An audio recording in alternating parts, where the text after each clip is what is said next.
This is a Zeneth Pocket Watch from a friend of mine, friend Jerry. So I'm going to be cleaning this today, and it's just a beautiful watch here. It's got gorgeous movement. It's a 27 jewel movement.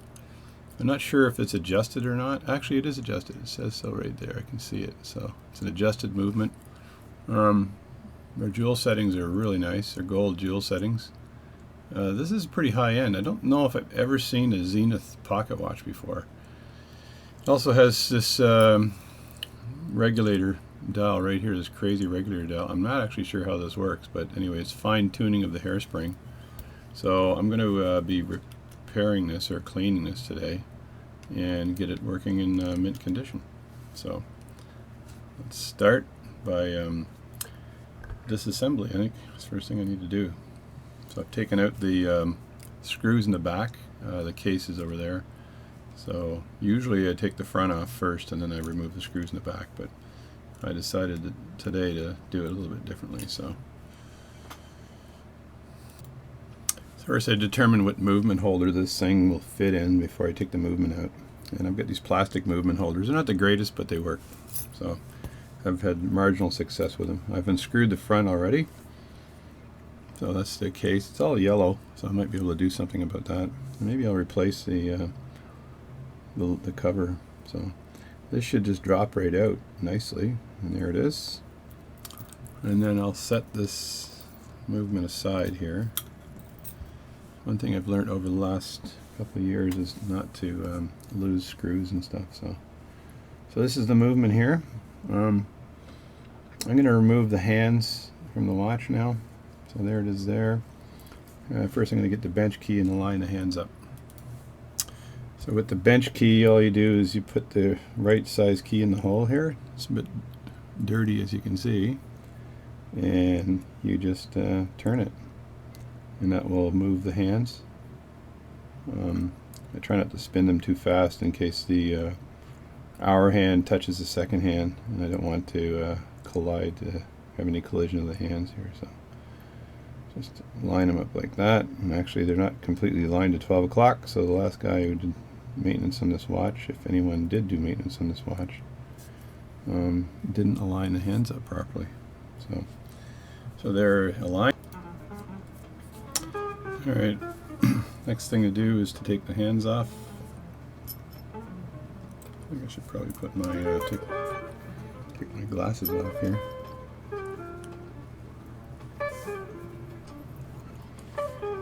And they should just come right up, no problem. There we go. Got some George Benson playing in the background. Cool watch repair music. Oh yeah. If you're gonna do nerdy crap, you might as well have cool music in the background. I'd say, because I play guitar, I think that George Benson is a great person to listen to. So no issue there at all. The hands are removed. I think I'll turn that down a bit here. Just a bit. There we go. I'm going to get things mixed up here. So that's removed. Now we've got to remove the cover here. I'll figure this out and come right back. So the cover just slides right off, no problem. There it is there. That really wasn't an issue.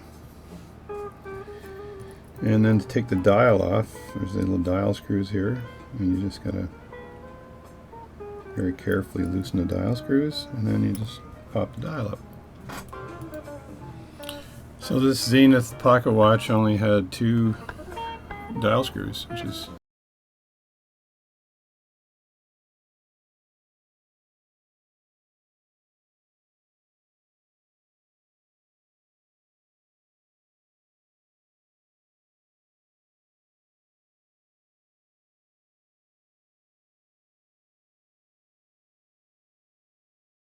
tuck the blade in, and then very carefully you work the blade around and make sure that the dial comes out.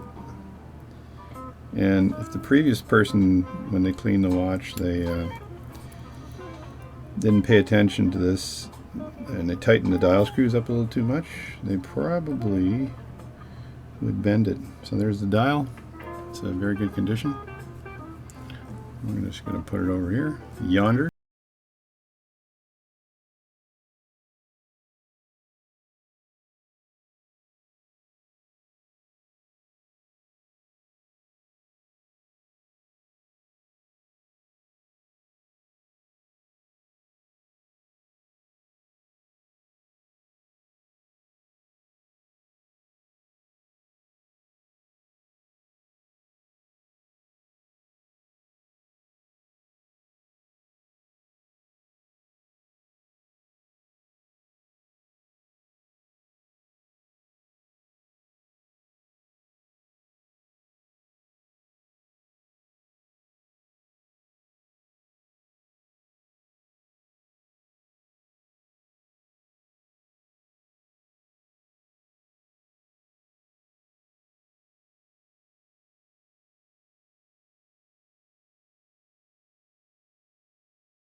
Taping watch cleaning, especially pocket watch cleaning, is that if I make mistakes or whatever, you're going to be able to see them. So that kind of sucks. so sometimes I slip, but most of the time I don't. I believe all the power.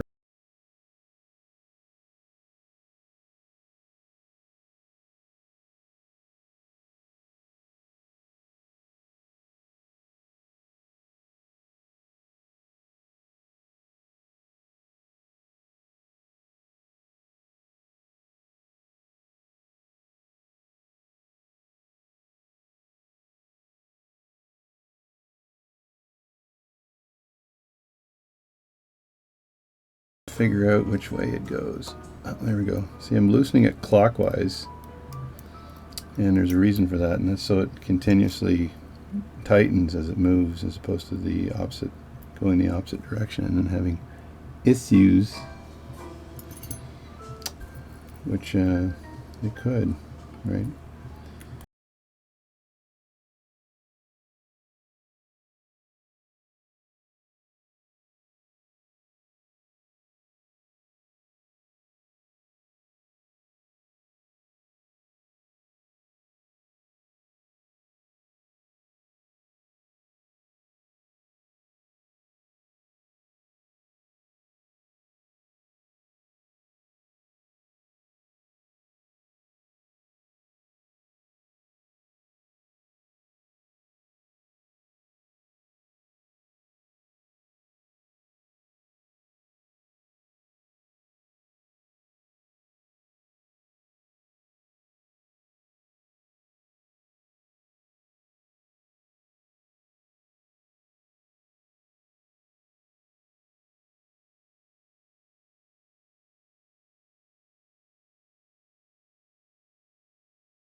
There, I lifted it out that time. That was weird.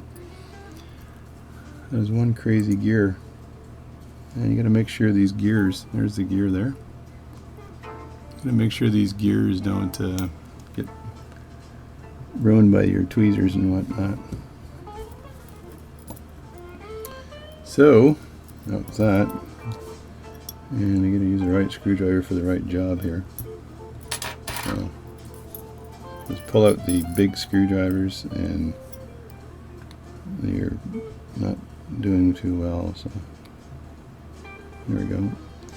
I always make sure the screwdriver's tight in place before I turn, and then you got to make sure that you get a really good grip on that screw so you don't strip any screws.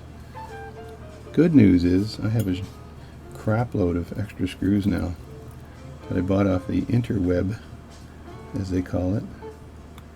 And so you just never, you don't have an issue with finding screws anymore, which is really good. Just have to make sure I group these things in the right place. And eat. Here we go. This is for you, Jerry, to see me stripping down this old watch here of yours. I'm going to take a quick picture of that.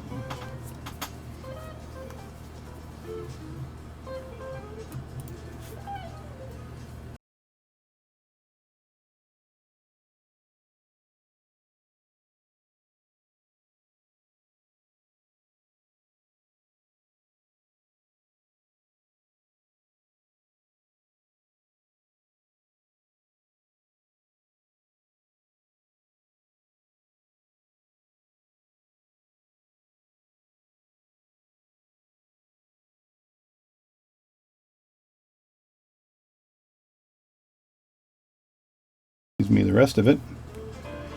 And I wish I could take the center wheel out, but this looks like this plate is kind of in the way of the center wheel, so I'm going to, before I do that, I want to take a picture of how this thing goes together, just in case there's a Zeneth special happening here, because it's it'd be very disappointing.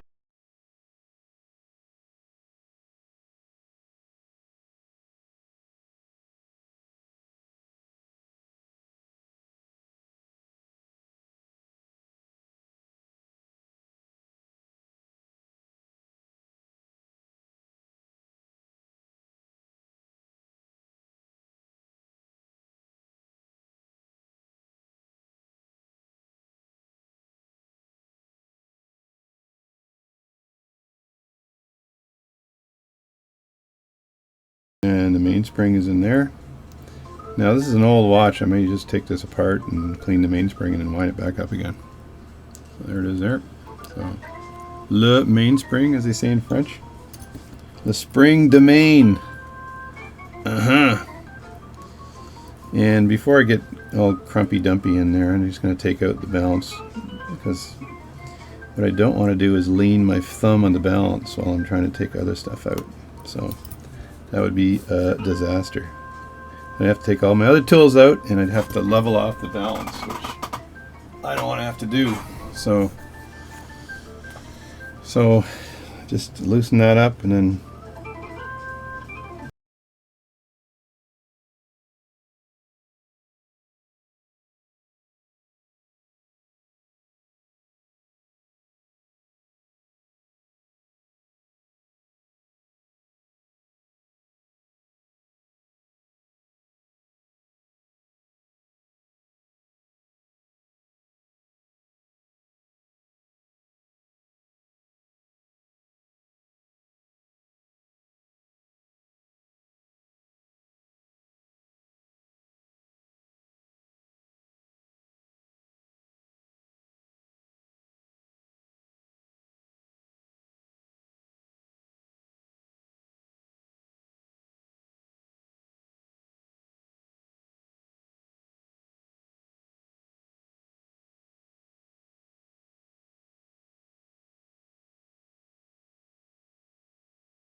The second hand,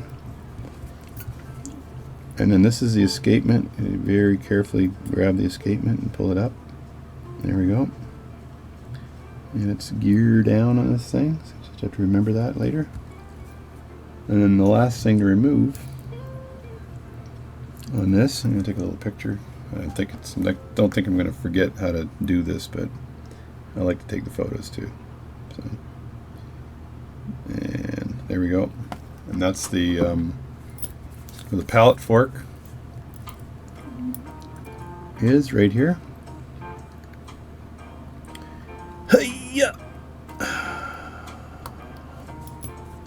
And we just remove that, and then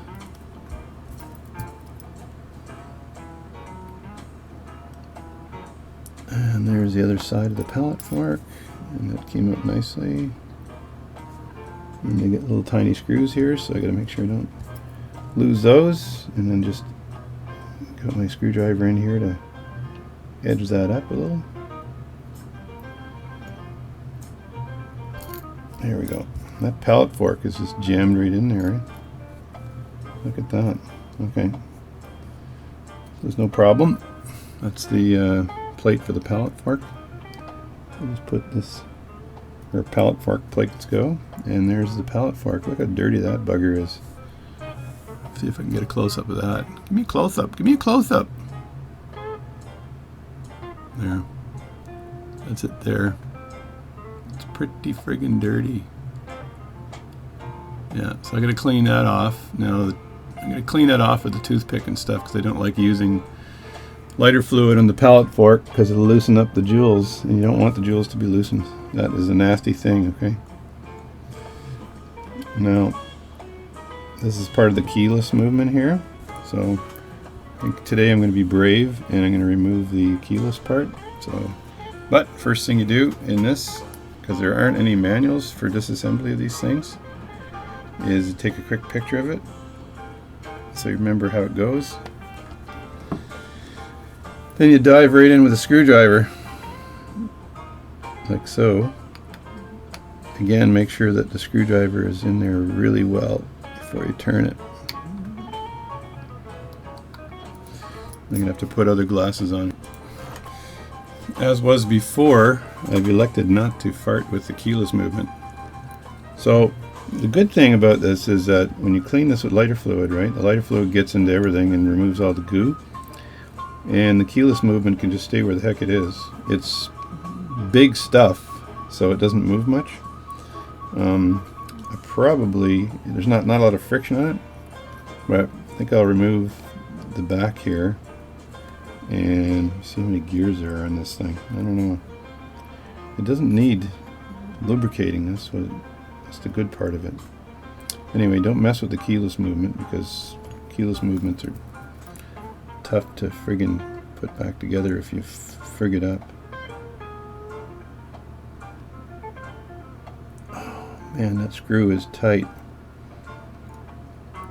Alright, so that's this screw here, and I'm going to take a photograph of this before I pop it off. I'll put that right there. And take a quick shot.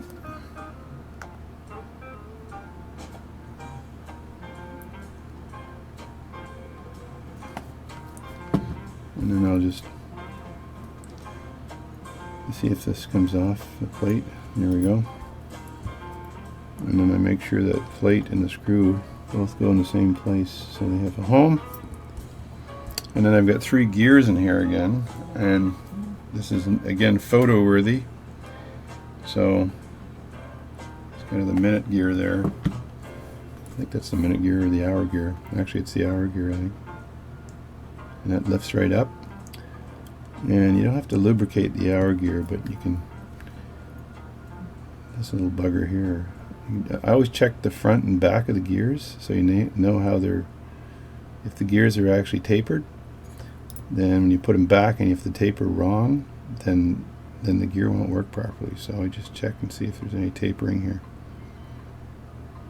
So that's the flat part of that gear, and that looks pretty much the same on both sides, so no big deal there. No biggie, as they say. And then there's this little baby gear here, whatever this is for. It just moves it to the powertrain. There's the gears there, so we're good. I may leave that screw in there. It doesn't have to. I think that screw is supposed to be there to protect the plate as you slide the plate in. So if you look closely here, there's also a cap right there that needs to be removed and cleaned. So there's the plate, there's a disassembly. I'll lift this little bugger in here because I don't like putting this back, so I'm just picky that way, I guess. So that's it, and we'll do the assembly now. Okay, this is the Zeneth Pocket Watch completely disassembled with all the different parts, the wheels, the plates, the screws, the balance, and then the upper and lower plates, and some of the keyless movement in there. And the next job is to actually clean these, and I use lighter fluid to clean these parts. So I'm going to go ahead and clean them all and then let them dry out.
I'm looking at the watch mainspring and the barrel, and it actually looks really good. It's oiled, and it's not really that dirty, so I'm not going to bother stripping the spring out of the barrel and getting into all that stuff. So I just clean the top of the mainspring barrel off a bit and then snap it back together. So once I've cleaned the components, there's always a little bit of leftover gum in there. I don't rinse everything in isopropyl alcohol or whatever because I don't think it's necessary. So there's all kinds of schools of thought on that. So, but I do like to clean the plate with just a cleaning cloth here to make sure I've got all the gum off the plate, and just so the plate looks really good. Because even when you clean with lighter fluid, you're breaking down any oils that are in there and stuff, but you can still leave a little bit of residue. So I like to get rid of the leftover residue. And then after I finish cleaning these individual plates, I'll peg out the holes so that make sure I don't lose those friggin' screws in the end. So yeah, I'll peg out the holes so the holes are nice and clean, so the plate is completely clean, and it's a very beautiful decorated plate. It's got little swirls everywhere, so someone took their time to do that. And I still have to clean this little jewel right there, the cap jewel, so I can't forget to do that, because then it will be a cap jewel that's not cleaned, and that will be a disaster, I tell you. Yeah, so after I do this, I end up pegging out each one of the holes in the movement so that the movement holes are 100% pegged out, and I do that just by putting a piece of pegwood in there like that and then rotating the pegwood. I think the lighting is shitty here. Anyway, I rotate the pegwood like that to clean out any dirt that's left over in there. So as you can see, it looks pretty friggin' good. That's the inside of the watch, and there's the other side. So that's pretty spanky looking. So this is pegging out the world's smallest holes. So you just take a piece of peg wood, you sharpen it up as sharp as you can get it, and you put it into the hole like that, and then you rotate it. And it'll take out any debris, and then you pull it straight back out, because you don't want to break the pegwood in the hole.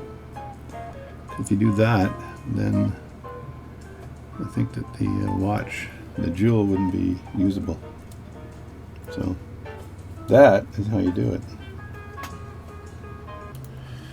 Alright, this process here, I remove this cap jewel here. And I've got a very, very small screw here that you don't want to lose. So I also don't want to put my hand on all this stuff I have over here drying. So let's move that out of the way. There's my cap jewel right there. So I'm just going to put this on this piece of paper next to me. And then I don't know how hard it will be to remove this little cap here. But I think if I just wedge it out, it comes out.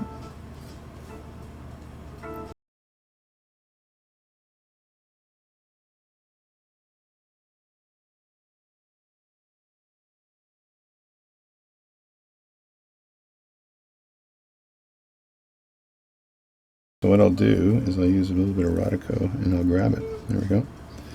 So there it is there, and it's just covering one of the jewels here. So I've switched glasses, and all I'm going to do is clean the surface of this jewel, put a little bit of oil in there, and then screw this back in. I also have to peg out the this jewel I uncovered.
These are all rubbed in jewels, and Mark from the UK did a great video on how to replace a rubbed in jewel. So it was really good. And I have the tool to remove the rubbed in jewel.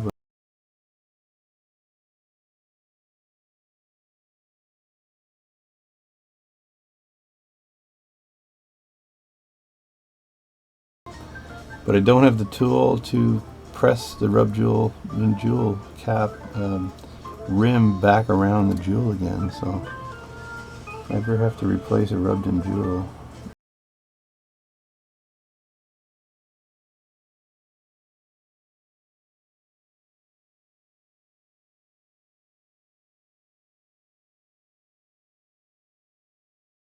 alright, so that's it for that.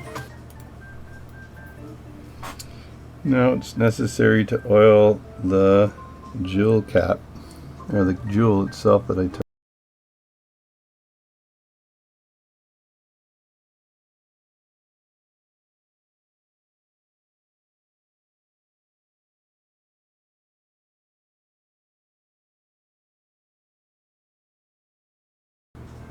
And that's perfect.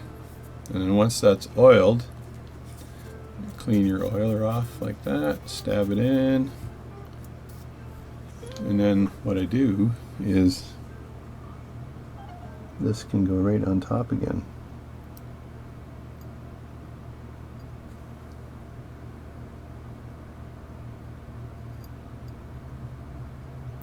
Like so. like that. And then this is the world's smallest screw here that goes on like this.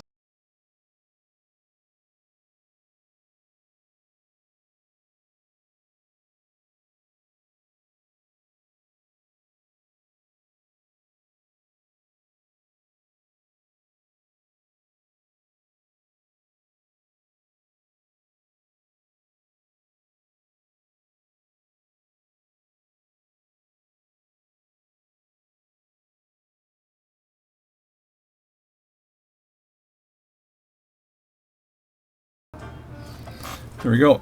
That plate is now in.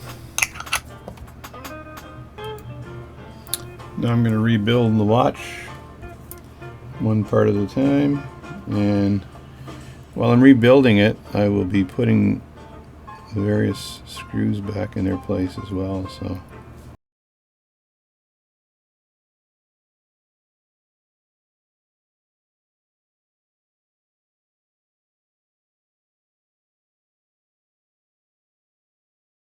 some of these parts are not supposed to be oiled and some of them are, so it's not bad to put a little bit of thicker oil on the edges here, and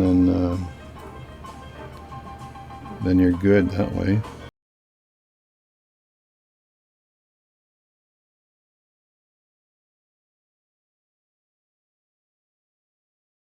There's not a lot of nonsense going on.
Okay, this is the last part of the video. The other part was in fast motion. Anyway, the movement is clean as a whistle. So it's actually moving really well. It's got a high amplitude. I just checked the amplitude on it. It's been all oiled. I've also cleaned the plates as well, and I've done what you need to do to keep this thing going again.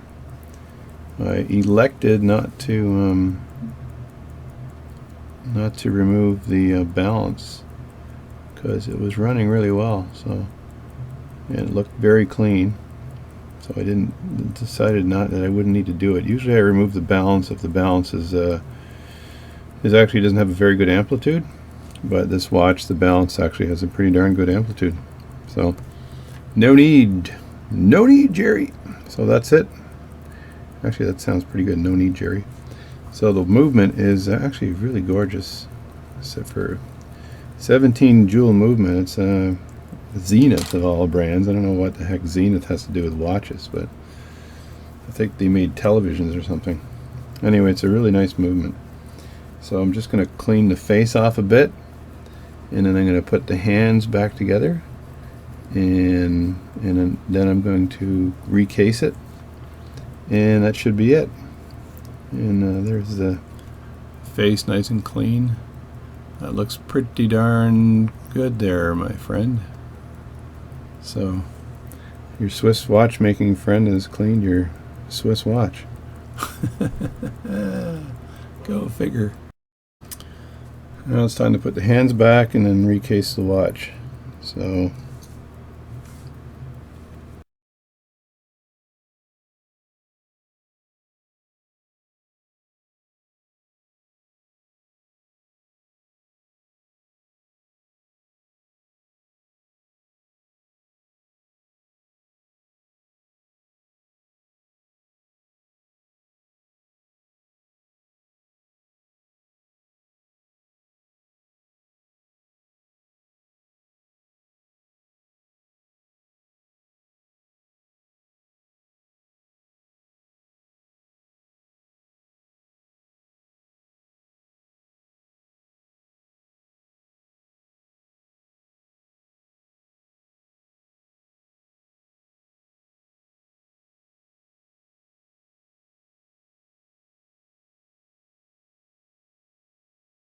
what I'll do is I'll just time this watch over a period of a couple days to make sure it's working well, and if I need to, I'll just move the regulator back and forth until it's got good time.